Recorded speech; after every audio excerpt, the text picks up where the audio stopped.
नमस्कार दोस्तों आज बात करने वाले हैं एक ऐसी खबर के बारे में जो हर जगह ट्रेंड कर रहा है।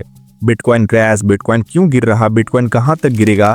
जिस तरह से गिर रहा है लोग समझ ही नहीं पा रहे हैं कि कहां पर आकर के रुकेगा। मार्केट में थोड़ा सा पैनिक का माहौल है। अगर आप भी बिटकॉइन में इन्वेस्ट करा हुआ है या बिटकॉइन में इन्वेस्ट करने का सोच रहे हैं तो इस वीडियो को आप पूरा देखिएगा, क्योंकि अपन सारे रीजन को एक एक करके बारीकी से समझेंगे। आज इस वीडियो में हम एग्जैक्टली क्या क्या समझेंगे वो देख लेते हैं।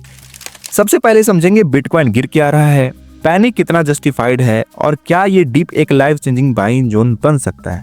तो चलिए शुरू करते हैं मार्केट क्रैश की रियलिटी। मैं हूं अंकित और आप देख रहे हैं हॉस्टलर ट्रेडर। दोस्तों बिटकॉइन $93,000 के नीचे स्लिप कर गया है, ऑलमोस्ट 23% का क्रैश। मार्केट में अफरा तफरी मची हुई है, लोग पैनिक मोड में हैं।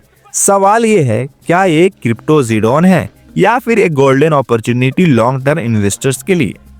देखिए दोस्तों, अक्टूबर 6 को बिटकॉइन ने रिकॉर्ड हाई छुआ था, करीब $1,26,000 का। क्रिप्टो कम्युनिटी खुश थे, सारे जितने भी एनालिस्ट थे बुलिश बता रहे थे और लग रहा था कि साल खत्म होने से पहले बिटकॉइन $1.5 लाख क्रॉस करेगा। लेकिन सिर्फ 6 हफ्ते बाद रियलिटी ने इन्वेस्टर्स को उनकी औकात दिखा दी।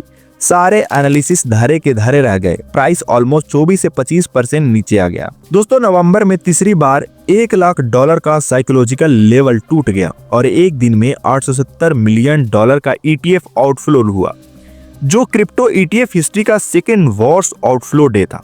दोस्तों जैसा कि आप देख रहे हैं, फियर एंड ग्रीड इंडेक्स अब 10 पर आ गया है, मतलब पूरे मार्केट में एक्सट्रीम फियर है। ये वही जोन होता है जहां यूजुअली पैनिक सेलर होते हैं और स्मार्ट बायर शांति से अपना पोजीशन बनाते हैं। अब सबसे इंपॉर्टेंट बात यह है, ये गिरावट का मेन कारण क्या है। देखिए दोस्तों, अक्टूबर में इन्वेस्टर्स की एक्सपेक्टेशन थी कि यूएस फेडरल रिजर्व दिसंबर तक इंटरेस्ट रेट कट करेगा। यही होप अक्टूबर की जो रैली थी उसका मेन ईंधन था। लेकिन नवंबर 11 को जोरेम पावेल ने सारे एक्सपेक्टेशन पे पानी फेर दिया। उन्होंने बोला रेट कट्स गारंटीड नहीं है। बस वहीं से पैनिक स्टार्ट हो गया। जब रेट कट नहीं मिलते तो बोरोइंग महंगी होती है। इन्वेस्टर्स रिस्की एसेट जितने भी होते हैं जैसे कि बिटकॉइन, टेक स्टॉक से अपना पैसा निकालना स्टार्ट कर देते हैं। मार्केट लिक्विडिटी ड्राई होने लगती है। ऊपर से अक्टूबर 1 से नवंबर 13 तक यूएस गवर्नमेंट शटडाउन रहा। इस दौरान ट्रेजरी जनरल अकाउंट में करीब $1 ट्रिलियन लॉक हो गए। मतलब मार्केट से इतना पैसा टेम्पोररी निकल गया, जिसके कारण बिटकॉइन में लिक्विडिटी क्राइसिस आई और बिटकॉइन का मार्केट डेप्थ 30% तक गिर गया। अब सोचो, जब मार्केट सोलो हो और कोई बड़ा प्लेयर सेल करे तो प्राइस सीधा नीचे गिरता है। वही हुआ। प्रॉफिट बुकिंग और इंस्टीट्यूशनल पैनिक। जब बिटकॉइन $1,26,000 के आसपास था तो वहां से इंस्टीट्यूशन ने अपना प्रॉफिट सिक्योर करना स्टार्ट करा। नवंबर की सेकेंड वीक में ही $870 मिलियन का ETF आउटफ्लो रिकॉर्ड हुए एक ही दिन में। ये क्लियर सिग्नल था कि इंस्टीट्यूशंस अपनी पोजीशन रिड्यूस कर रहा है। लॉन्ग टर्म्स होल्डर भी पीछे नहीं रहे। लगभग 8 लाख से ज्यादा BTC वॉलेट से पैसा निकाला गया प्रॉफिट बुकिंग के चक्कर में। इंस्टीट्यूशनल ने सेफ साइड लिया, लिक्विडिटी डिक्रीज हुई और मार्केट सेंटीमेंट और बेकार हो गया। दोस्तों टेक्निकल चार्ट का वार्निंग सिग्नल भी देख लेते हैं। यानी अब बात करते हैं चार्ट्स की। बिटकॉइन के 50 डे मूविंग एवरेज ने 200 डे मूविंग एवरेज के पास आकर डेथ क्रॉस बनाने का सिग्नल दिया है। ये ट्रेडिशनली एक बेरिश बटन माना जाता है, मतलब नियर टर्म प्रेशर और गिरावट का चांस अभी भी बाकी है। लेकिन इंटरेस्टिंग फैक्ट ये है कि पास्ट 3 साइकिल में जब भी ये डेथ क्रॉस बना है उसके बाद बिटकॉइन ने अपना लोकल बॉटम बनाया है और वहां से रिकवरी स्टार्ट हुई है। मतलब जहां मार्केट डेथ क्रॉस बनाता है वहां से लोग घबराना शुरू कर देते हैं, लोग पैनिक में डरने लगते हैं और अपना पोजीशंस को स्क्वायर ऑफ करना स्टार्ट कर देते हैं। वहीं पे शायद रिवर्स शुरू होती है और मार्केट रिकवरी करता है। हर इन्वेस्टर्स या ट्रेडर को ये बात याद रखनी चाहिए, जब भी फियर जोन आता है तो ये समझ जाना चाहिए कि यह एक अपॉर्चुनिटीज जोन भी बन सकती है, जहां से आपको एक हाई रिटर्न बनाने की पॉसिबिलिटी होती है। दोस्तों फियर एंड ग्रीड इंडेक्स जब 10 पर होता है, हिस्ट्री दिखाती है कि वहीं पे बेस्ट बाइंग अपॉर्चुनिटीज मिलती है। आपको याद होगा मई 2022 का क्रैश, सेम पैटर्न था।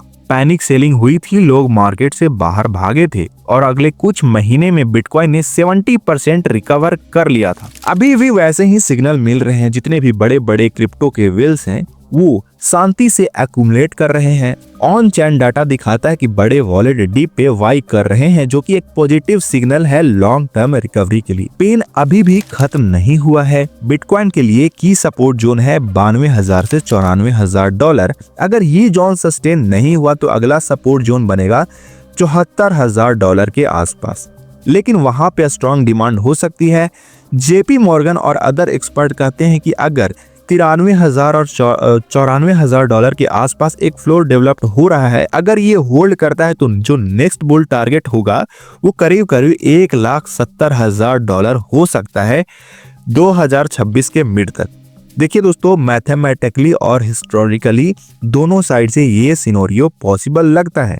अब हम स्ट्रेटजी देख लेते हैं शॉर्ट टर्म और लॉन्ग टर्म ट्रेडर्स के लिए और इन्वेस्टर्स के लिए। देखिए दोस्तों, शॉर्ट टर्म ट्रेडर्स को क्लियरली डिसिप्लिन रहना होगा। सपोर्ट लेवल पे एंट्री लो और स्टॉप लॉस लगाना मत भूलना। ये जो मार्केट है ना, किसी को नहीं बख्शता है। अगर स्टॉप लॉस नहीं लगा तो आपका पोजीशन कब लिक्विडेट हो जाएगा पता भी नहीं चलेगा। लॉन्ग टर्म इन्वेस्टर्स के लिए ये है कि ये क्लासिक डॉलर कॉस्ट एवरेजिंग का फेज है। प्राइस एवरेज करके एंट्री लो, पेशेंस रखो और नॉइज इग्नोर करो। बिगिनर्स के लिए सबसे इंपॉर्टेंट टिप्स है कि हाइप और फियर दोनों से दूर रहो। रिसर्च करो, कन्विक्शन खुद बिल्ड करो और सिर्फ उतना ही इन्वेस्ट करो जितना खोने से आपको कोई तकलीफ ना हो। दोस्तों, आप फाइनल थॉट देख लेते हैं, कंक्लूजन देख लेते हैं कि बिटकॉइन के क्रैश होने के पीछे क्या क्या कारण हैं। देखिए, Fed cut, uncertainty, government liquidity crunch, ETF outflow और टेक्निकल वीकनेस, ये सारी कारण हैं बिटकॉइन क्रैश होने के। लेकिन हर प्रॉब्लम के पीछे एक पोटेंशियल भी होती है दोस्तों। हिस्ट्री ने बार बार दिखाया है, जो लोग फियर में बेचते हैं वही रिग्रेट में जाते हैं और जो लोग डीप में एक्यूमुलेट करते हैं वही अगले साइकिल के विनर बनते हैं। तो सवाल आपसे है, क्या आप बिलीव करते हो कि ये जो क्रिप्टो विंटर के एंड का सिग्नल है या ये सिर्फ एक जो बियर का ट्रैप है? कमेंट में बताना बिल्कुल मत भूलना। और अगर वीडियो इन्फॉर्मेटिव लगा हो, लाइक करो, शेयर करो और सब्सक्राइब करो, ताकि आपको हॉस्टलर ट्रेडर के साथ हर मार्केट ट्विस्ट का एनालिसिस मिलता रहे। मिलते हैं आपसे नेक्स्ट एपिसोड में, तब तक के लिए धन्यवाद।